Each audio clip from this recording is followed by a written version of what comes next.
So I've completed the mechanical setup for the rig, and now we're going to work on the interactivity of it. I'll start by making sure that we've activated the viewer state for this rig. So I'll open the type properties and I'll go into the node tab. I want the default state to be set to KineFX __ rig pose. This is the viewer state for the rig pose node. However, when you specify it like this and it affects the HDA, it will allow you to control every single rig pose node for the rig at the same time. This, however, does not automatically make our rig more accessible. We can look at its result now by taking a look at the rig at the HDA level. The rig is a bit of a mess. However, a lot of this is due to the way the rig pose viewer state is set up.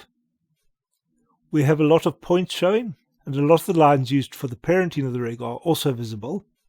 The FK and IK controls are constantly visible, as are the global and local controls. To make things easier to work with, we'll want to create an interface for this HDA. We'll want controls for the visibility. We will also want to be able to access the parameters and sliders through this interface. So I'll open the Parameters tab. I will start with the visibility parameters.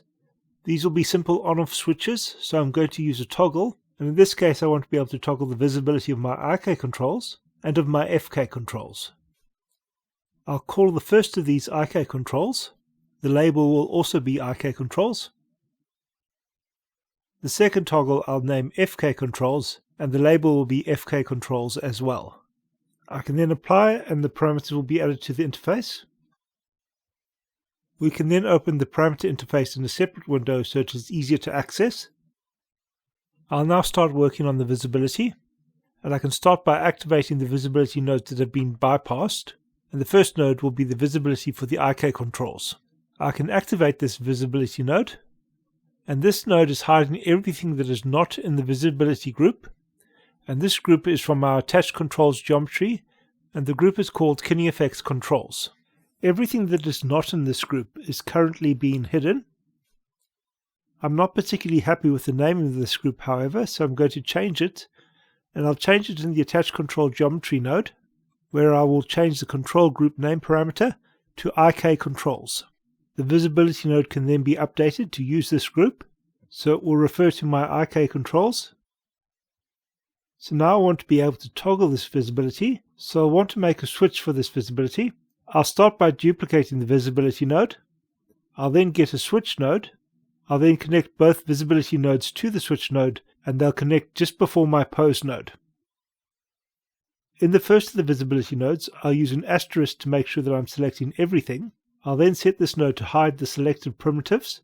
This will make sure that this node hides everything. The IK controls display toggle can then be used to drive the switch parameter.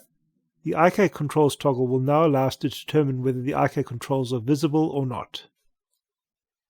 We will repeat this process for the FK. In the attached controls geometry node, I'll change the control group name, and this time it will be my FK controls. I'll update the visibility node to use this FK controls group. I'll duplicate this node, and then I'll get a switch. The visibility nodes will feed into the switch, and the switch will connect to my pose node. The switch will then be driven by our FK controls toggle. I'll then set the first of the visibility nodes to act on everything, and it will hide selected nodes. I can now exit and select the rig HDA.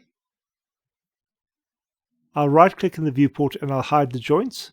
We now should be able to specify between using our FK controls and our IK controls. I could of course extend this to separate our global controls and our local controls, but I'm not going to do that yet. So we now have basic controls for our visibility. What we're going to do next is add some of the parameters for the rig. So I'm going to work with the final output for the rig.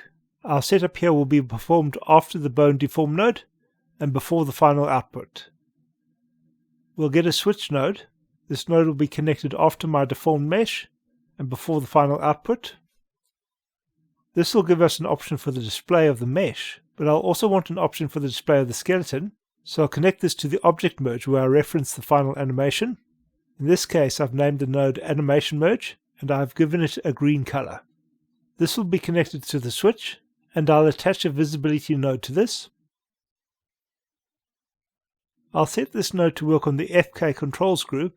In this case, I'm going to expose primitives, and I'm going to expose all the non-selected primitives.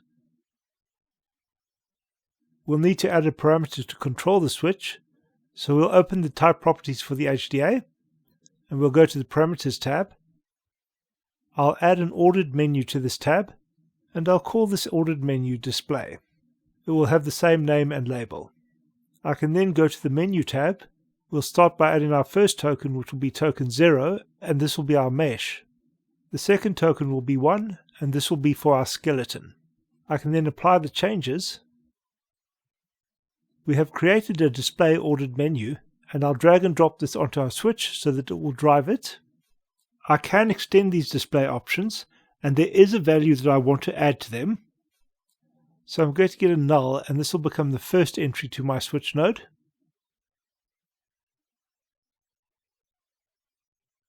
I'll rename my first entry to none. The token value will remain as 0. Token 1 should then set the mesh, and token 2 should set the skeleton. We're now able to choose between seeing our controls only, between seeing our mesh, and between seeing the skeleton. In the parameters tab, I will get a folder. I will call this folder parameters. The first parameter that I will add will be for my IK-FK blend. So I'll select the node where I'm setting the IK-FK blend, and I'll drag and drop the by slider onto my parameters folder. I'll name this parameter IK-FK blend, and the label will also be IK-FK blend. I can then select the blend node for my match IK, and I'll drag and drop the bias parameter onto my parameters folder.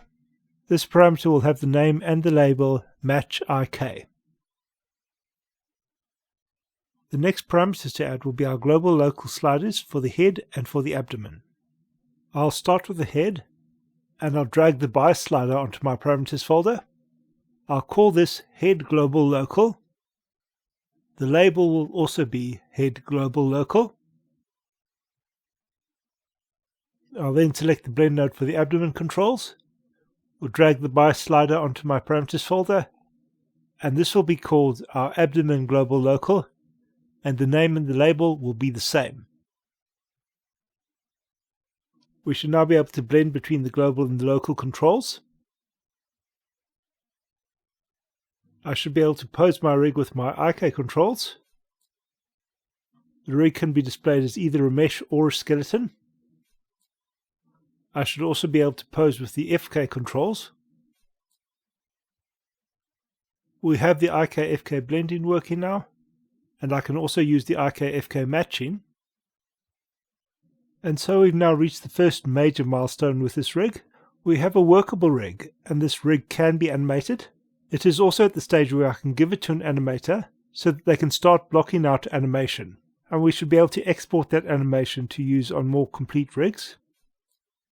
This is of course not a complete rig. If we look at the rig we have created, there's a lot that can be done to optimize this rig. We'll also want to expose all the transforms that we use in the pose nodes in the parameters, and the transforms that are not used should be locked. We will want to set up channel groups so that we can keyframe the rig more easily. But even with all of that, we are now at the point where if we had a team with an animator, we can now pass off the rig. This would be especially true in a games pipeline, where we can always retarget the animation we create for the characters. So as I said, there's still a lot we can do to this rig, but it is now complete enough for somebody to be able to work with it.